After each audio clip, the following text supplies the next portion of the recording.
Hello everyone. तो कैसे हैं आप सभी? आई होप आप सब अच्छे होंगे। सो आज हम डिस्कस करेंगे OSI मॉडल को। OSI मॉडल कंप्यूटर नेटवर्किंग में का एक सिलेबस है। मतलब जिसको कंप्यूटर नेटवर्किंग जो भी स्टूडेंट है वो जानते होंगे OSI को। तो चलिए डिस्कस करते हैं। सबसे पहले जो फुल फॉर्म है OSI की वो है ओपन सिस्टम इंटरकनेक्शन। आप देख पा रहे होंगे ओपन सिस्टम इंटरकनेक्शन। नाउ अब हम इसके बारे में जानते हैं कि किसने क्रिएट किया है, कब क्रिएट किया है और इसकी डेफिनेशन क्या है। मतलब OSI मॉडल हम यूज़ क्यों करते हैं। सो OSI मॉडल को क्रिएट किया है ISO ने। ISO जो है इंटरनेशनल ऑर्गेनाइजेशन स्टैंडर्डाइज ऑर्गेनाइजेशन है, जिसने OSI मॉडल को क्रिएट किया है 1984 में। अब OSI मॉडल होता क्या है? OSI मॉडल होता है कि जैसे कि हमें कोई भी डाटा ट्रांसमिट करना हो दो कंप्यूटर के बीच में। मतलब ठीक है, मतलब अगर हमारे पास कंप्यूटर्स हैं, उनमें कम्युनिकेशन करवाना है, उनमें डाटा ट्रांसमिट करवाना है, तो उस प्रोसेस जो होता है उस वो प्रोसेस OSI मॉडल से होती है। मतलब OSI मॉडल उसमें हेल्प करता है। ठीक है, अब वो कैसे हेल्प करता है?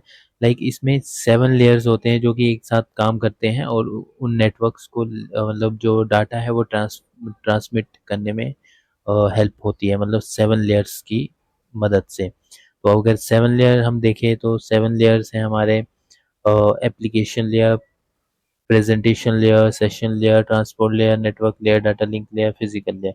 तो ये हमारे 7 जो लेयर्स हैं वो OSI मॉडल के हैं।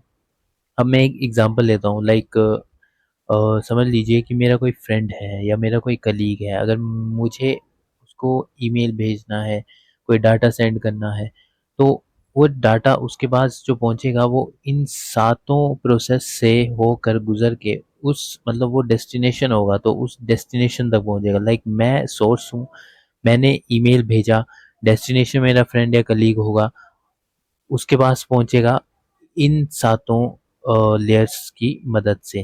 ठीक है, तो एक ब्रीफ मैं आपको बता देता हूँ कि कैसे ये OSI मॉडल काम करता है। ठीक है, जैसे मैंने ईमेल सेंड किया, डाटा सेंड किया, तो वो प्रेजेंटेशन लेयर में जाएगा वाया एप्लीकेशन लेयर। ठीक है, प्रेजेंटेशन लेयर में जाएगा वाया एप्लीकेशन लेयर। अब प्रेजेंटेशन लेयर क्या करता है कि वो कंप्रेस कर देता है डाटा को। लाइक मैनेज करता है चीज़ों को। ठीक है, लाइक मैनेज फॉर्म में ले आता है वो। ठीक है, नेक्स्ट सेशन लेयर क्या करता है? सेशन लेयर करता है जो कम्युनिकेशन है उसको इनिशियलाइज करता है। लाइक कम्युनिकेशन को स्टार्ट करता है। सेशन लेयर का काम हमें पता चल गया। ट्रांसपोर्ट लेयर क्या करता है? जो ट्रांसपोर्ट लेयर का काम होता है सेगमेंटेशन का काम होता है। लाइक एक एग्जांपल लेते हैं।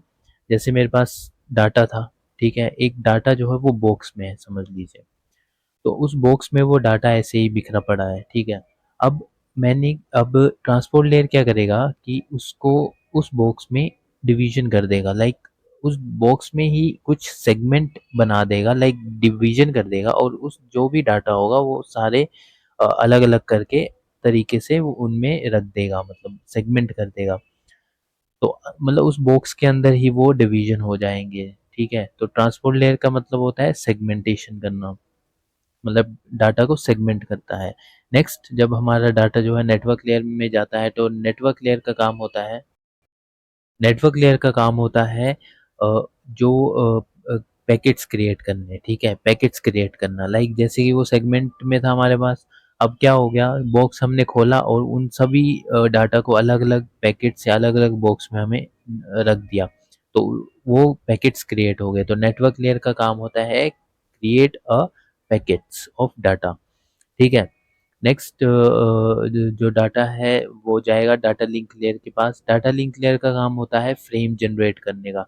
लाइक फ्रेम किस चीज़ की? जैसे कि जैसे हम कहीं कहीं पे भी लेटर भेजते हैं या कहीं पे भी कुछ मेल भेजते हैं, तो हमारे पास सोर्स और एड्रेस होना चाहिए किसी भी चीज़ का, कि कहाँ से वो मेल आ रहा है और किस डेस्टिनेशन में पहुंचेगा वो। तो फ्रेम में वही सब चीज़ें होती है। लाइक सोर्स होता है, डेस्टिनेशन आईडी होती है, सोर्स आईडी होती है। तो फ्रेम जनरेट करता है डाटा लिंक लेयर। और फिजिकल लेयर्स, जो भी डाटा होता है वो पास करता है through physical medium like cables हो गए, हब्स हो गए, जो भी फिजिकल चीज़ें जो कि डाटा जो है पास करता है। तो ये हो गया जी ओएसआई मॉडल का मेरी तरफ से, लाइक मैंने ईमेल भेजा था तो ये मेरी तरफ से जो प्रोसेस हुआ मेरे फ्रेंड तक पहुंचा है, मतलब अभी पहुंचा है मेरे फ्रेंड तक, फिजिकल लेयर तक पहुंचा है। मेरा जो प्रोसेस था एप्लीकेशन लेयर से फिजिकल लेयर गया। अब मेरे फ्रेंड के पास जो मेल पहुंचेगी वो कैसे पहुंचेगी? मैंने जब मेल किया था तो वो application layer to physical layer गया था। जब मेरे फ्रेंड के पास वो डाटा जाएगा तो वो फिजिकल लेयर से एप्लीकेशन लेयर तक जाएगा, और उस जब एप्लीकेशन लेयर में पहुंच जाएगा तो मेरा फ्रेंड जो है वो रीड कर पाएगा, फिर वो मेल उसके पास पहुंच जाएगी और वो रीड कर पाएगा उस मेल को। तो वो कैसे जाएगा? लाइक फिजिकल लेयर में 01 की फॉर्म में होता है, ठीक है। तो जैसे ही 01 की फॉर्म में उसके पास पहुंचा और डाटा लिंक लेयर में पास करेगा, डाटा लिंक लेयर जो है वो 01 फॉर्म में फ्रेम में रीअसेंबल करेगा। फिर डाटा जो है वो नेटवर्क लेयर में जाएगा, नेटवर्क लेयर क्या करेगा? उसको असेंबल करेगा सेगमेंट फॉर्म में, ठीक है, सेगमेंट फॉर्म में क्रिएट करेगा। और जब वो ट्रांसपोर्ट लेयर में जाएगा तो वो सेगमेंटेड फॉर्म में हो जाएगा। फिर वो प्रेजेंटेशन लेयर में जाएगा। प्रेजेंटेशन लेयर क्या करता है? जो सेशन लेयर जो कम्युनिकेशन है वो एंड कर देता है और वो प्रेजेंटेशन लेयर में पहुंचेगा। प्रेजेंटेशन लेयर के बाद वो एप्लीकेशन लेयर में पहुंचेगा। एप्लीकेशन लेयर जो है वो जो है ह्यूमन रीडेबल जो ईमेल है वो बना देगा, और उस ईमेल को मेरा फ्रेंड जो है बहुत इजीली रीड कर पाएगा। तो ये था जी ओएसआई मॉडल का काम। मतलब ओएसआई मॉडल काम कैसे करती है, एक ब्रीफ था, मतलब ये बहुत शॉर्ट वीडियो है कि कैसे ओएसआई मॉडल काम करता है, कैसे हम ओएसआई मॉडल की मदद से कम्युनिकेशन करवा सकते हैं डिफरेंट कंप्यूटर्स में, डिफरेंट पीसीज में, कैसे हम अपना डाटा जो है ट्रांसमिट करवा सकते हैं। तो ये ओएसआई मॉडल की हेल्प से होता है। तो हमारे पास 7 लेयर्स थे जो कि हमने ब्रीफ डिस्कशन किया है अभी। नेक्स्ट वीडियोज़ में मैं वन बाय वन इसमें डिस्कस करूँगा कि हर एक लेयर में क्या-क्या काम होता है। तो अभी के लिए ये वीडियो मैं शॉर्ट ही रखूँगा, क्योंकि शॉर्ट वीडियोज़ रहती हैं तो उसमें देखने में भी ईज़ी रहता है और समझने में भी ईज़ी रहता है। तो अब तो ये वीडियो को मैं अभी एंड करता हूँ, और अगर आपको वीडियो अच्छी लगी हो तो लाइक करें, शेयर करें और चैनल को सब्सक्राइब करें। Thank you very much.